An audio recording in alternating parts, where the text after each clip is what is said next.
Hello and welcome to Only Stupid Answers. My name is Sam Basher. I'm DJ Woldridge. If you're seeing any new videos coming out on this channel this week, we're going to be looking the same because we filmed it on the same day, which you can go check out at patreon.com/onlystupidanswers. But enough plugs. Today, we're going to be reviewing The Vast of Night. Now, we talked about this on our podcast episode, which premiered on Monday, anywhere that you get your podcasts. And we actually watched this live with all of you at twitch.tv/onlystupidanswers last Friday when it premiered on Amazon Prime. So please, I suggest following us on all those platforms. Support us however you can if you enjoy our content. But for now, this is our spoiler-free discussion. And if you would like, our spoiler-filled discussion is on our podcast, again, for free, anywhere you get your podcasts. Please enjoy. Let's talk about The Vast of Night. This premiered on Amazon Prime streaming service on May 29th of 2020. Here's your quickie synopsis. In the twilight of the 1950s, on one fateful night in New Mexico, young switchboard operator Faye and the charismatic radio DJ Everett discover a strange audio frequency that could change their small town and the future forever. Now, this stars two relatively unknowns. Faye, played by Sierra McCormick, is starting to be an up-and-comer, and she also, when she was younger, played more kid roles in movies. So she's not totally new to this, but it is cool to see her in a starring role. Also, Jake Horowitz plays Everett, our male lead, and there's a lot of fun Easter eggs I want to hop into about this movie. But this was directed by first-time film director Andrew Patterson, was written by Jason Montague and Craig W. Sanger. And I was, like I said in previous episodes reviews, if you've ever checked out the OSA programming, I got to see this at Fantastic Fest 2019. And it was my favorite movie from the festival. And DJ, we got to watch this together with everyone over at twitch.tv/onlystupidanswers. We did. This past Friday, when it premiered on Amazon Prime. This was scooped up by Amazon at Slamdance. Now, earlier in our podcast episode, and I think in other recordings, I said Sundance because every time someone's told me Slamdance, I've immediately forgotten that film festival and just remembered Sundance. There's some fun history I want to get into this movie, but it was premiered at Slamdance, was immediately picked up by Amazon, and then it was premiered at Fantastic Fest and was supposed to be getting a really big release on May 13th, at least selectively in the United States, or a wide release, so that it could be in the running for an Oscar come 2020, but we'll see what happens. Yeah. But I've shared my love for this movie previously. I would like to open up with you and hear what you thought of this movie as a first-time viewer. It was cool. Yeah, it was cool checking out. I will say it seems to be getting very good press, because right now on Rotten Tomatoes, it has a 91% fresh rating, and the critics' consensus reads, an engrossing sci-fi thriller that transcends its period trappings. The Vast of Night's just great things for debut director Andrew Patterson. And I will say it's one of those, there was another movie you liked from Fantastic Fest, with 10 Foot Ball and Soul, right? 3 football. 3 Foot Ball and Soul, excuse me. 10 Foot's significantly bigger. 3 Foot Ball and Soul. And it's one of those movies you watch it's kind of frustrating, because you're like, why didn't I think of that? Son of a bitch, why didn't I think of that? What a good, simple, tight, self-contained premise that's relatively cheap to make, because this movie, obviously there's some shots that would be more complicated to do, and there's some period, the period cars and locations and stuff like that would be challenging. But a good chunk of the movie takes place either in the switchboard room or in the radio station where the DJ does his show. And the use of that, and the use of capturing that feeling you have, there's two specific scenes where outside figures tell a story to our protagonists that have the flavor of like a camp. I think you described it as a campfire story or an urban legend or something like that. Or a radio play. There you go. Like Orson Welles' War of the Worlds, something like that. Really quick, thank you for mentioning that, because the name of the radio studio is WOTW, War of the Worlds. Great. That's an Easter egg. Love it. That's amazing. And the movie takes on that kind of tone. There's a framing device that kind of puts it in the vein of a Twilight Zone, but in a lot of ways it shares this feeling of somebody telling you a spooky story, about like, well, did you know in Roswell in 19 that type of feel. And I think it captures that really well and gives you a good sense of the town. And I think the movie lives or dies off of the actors in the film, and everybody does a really good job with it, giving engaging performances, because it's mostly just people talking to each other the whole time. And I think they do a really good job carrying the movie. I fully agree with you. Also, fun little Easter egg. this movie is set in New Mexico because of Roswell. Yes. And there's also a lot of very interesting interviews with Andrew Patterson, the director, over on IO9. If you guys don't read that movie blog, that nerdy blog, it's a very good blog. So please go check it out. It's a very good news outlet. But the more he talked about the movie, the more candid he became about how new to filmmaking he is. And it's very inspiring for me, at the very least. When it's like, you ever feel overwhelmed by the even concept of making a movie, listening to him literally figuring it out as he's going and learning all the slang and everything to make this happen was reassuring about what people are capable of at any skill level. But I did want to say that this town where this happens is Cayuga, New Mexico, which is not a real place. But Cayuga is the name of the production studio that Rod Serling ran to make The Twilight Zone, which this movie begins as a Paradox Theater original, The Vast of Night, setting it up as a Twilight Zone alt universe TV show where this movie takes place. And I love that immediately right off the bat. One, I want a TV like that, but also that this film immediately forgives any kind of foibles or mess ups in the movie itself by calling it a vignette, by making it a vignette in an alternate universe. You know what I mean? Where it's like Twilight Zone episodes are not perfect. They have really good concepts that are usually well acted and well directed, but there are some that we don't remember. And there are some like hindrances when it comes to the budget, like in this movie where we get a lot of people talking to each other in person or over the phone because they can't really do big set pieces because they don't have a lot of money to do that.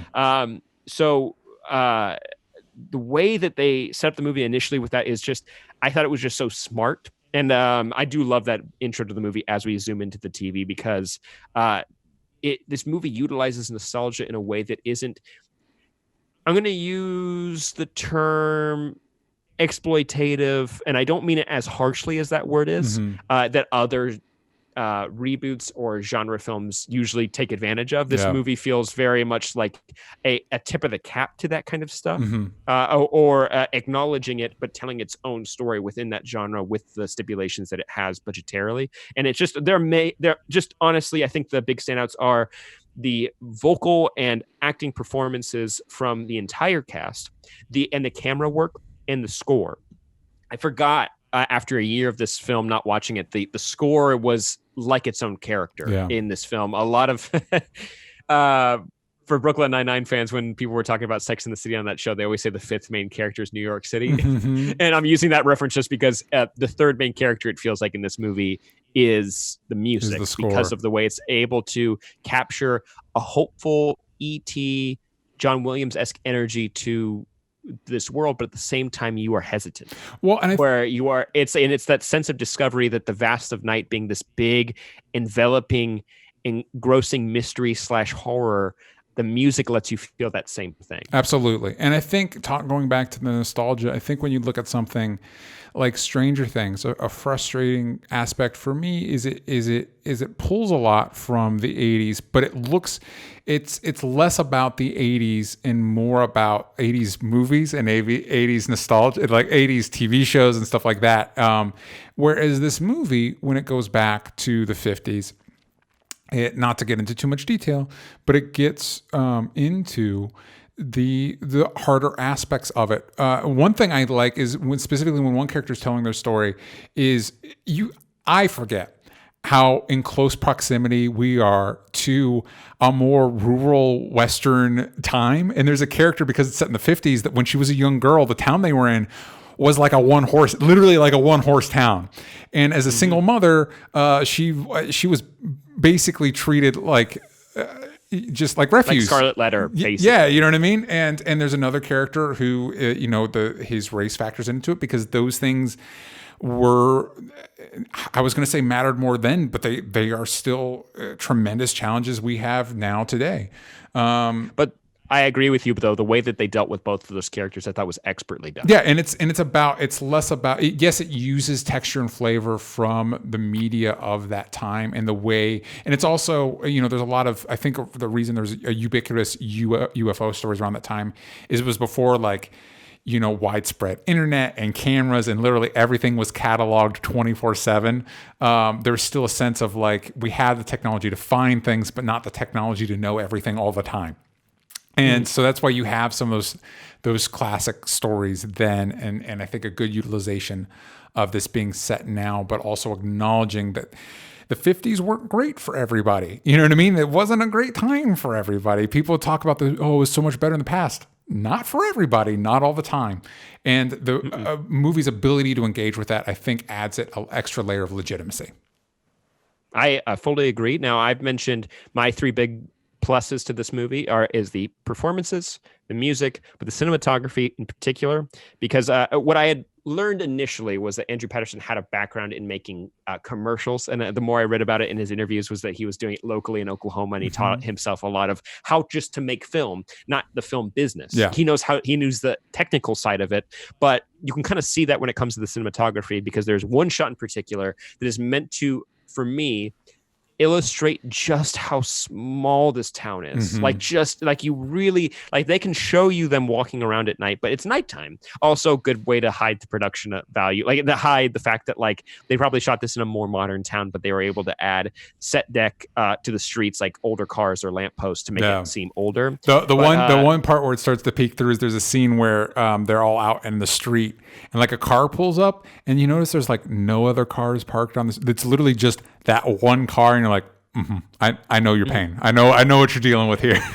Yeah, and like, but you know, it works though. It does. Yes, it does.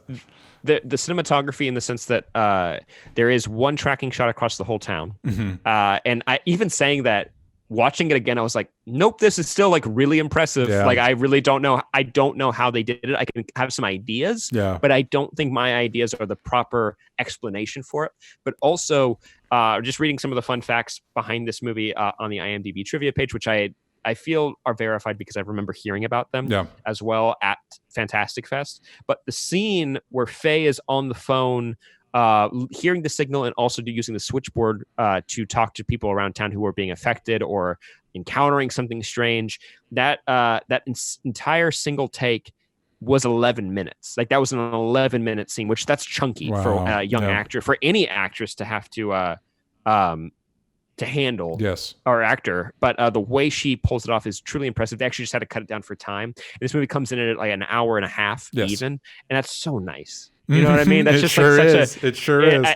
Because it doesn't waste any time. The way people speak and tell their story feels true to the genre, but also true to the time period. Like you mentioned, there is one character that is a single mother during this time, and what she remembers from the town is from like the 1800s, like the late 1800s. And I love that aspect because this movie is about UFOs and about alien encounters. The idea of someone that far back interacting with an alien, I love when genre does that without being too blockbustery about it. The more like the campfire-esque storytelling is really appealing to me.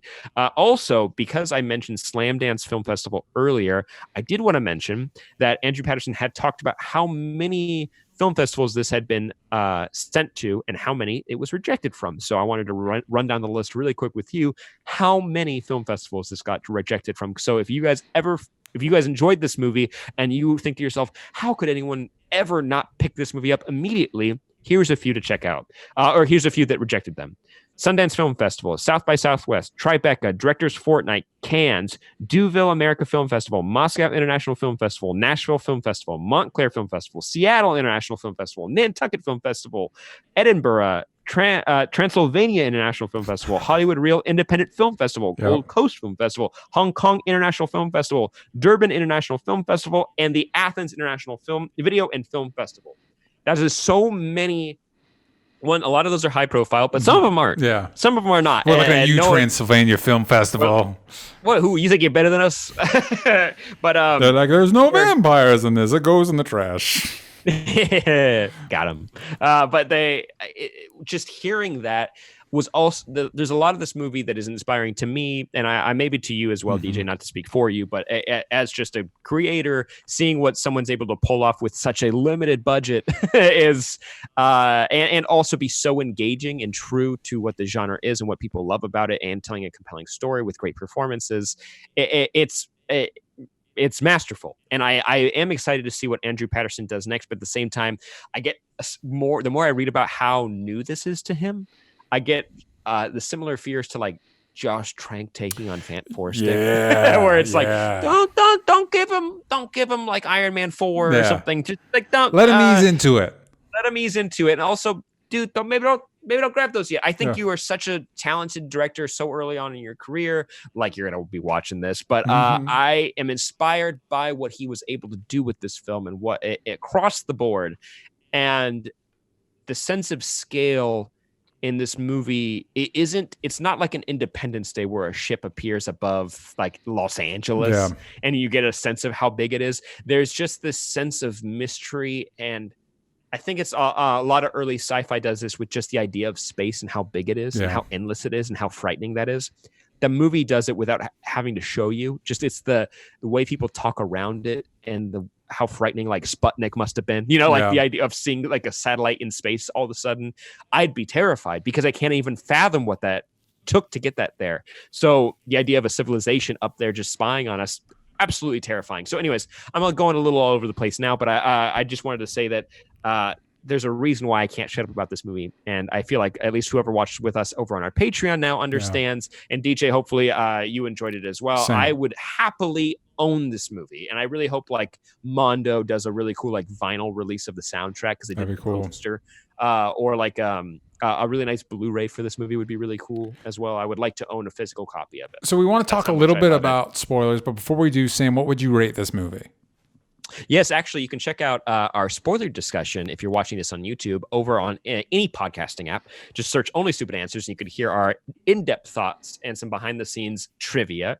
But I would give this a solid 9 out of 10. I want to give it a 9.5 out of 10. I wanted to give it an A. Yeah. But this is like, for what it is, I think it's basically perfect. Yeah. There are criticisms, which we will get into in our more spoiler-filled discussion and in-depth discussion, but I just fell in love with this movie more on the rewatch. So I give this a solid 9.5 out of 10. That's a 95%. That's lining up with Rotten Tomatoes because they're on the money with this one, gang. Yeah. I thoroughly enjoy it.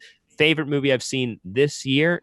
Invisible Man's really close behind it, but I have to say, favorite movie of the year. What about you? I think you see some of these smaller movies, and sometimes the budget truly is a limiting factor, but it wasn't for this one. I'd give it an 8.5. I really enjoyed it. I thought they did a really good job with the material, and also I think one of my big things is I wanted more, and I think that's a good place to be in. Instead of being like, all right, I think I got what I need out of this movie. You know what I mean? Like wanting to want more from it, I think is a really good place to be. So you give it a B? I would like 8.5. I guess so. A high B. I want to say B plus. So I guess like in between an 8.5 and a 9. Feels like just the right rating. And I look forward to watching it again because there were some technical difficulties on our end on the Twitch stream. So I look forward to kind of watching it again on my TV at home and then kind of enjoying it on my own. And there you have it. Again, please check out our podcasts anywhere you get your podcasts, Spotify, Google, Music, I think that's what it's called. I don't use it, obviously, or iTunes. Also, by the way, you can follow me on the Good Pods app. It's like Twitter for podcasts. It's cooler than I just made it sound, I promise. But you can follow me there, and you can listen to all of our episodes on that platform as well. DJ, where can people find you? You can find me at DJ Talks Trash. Please podcast our podcast.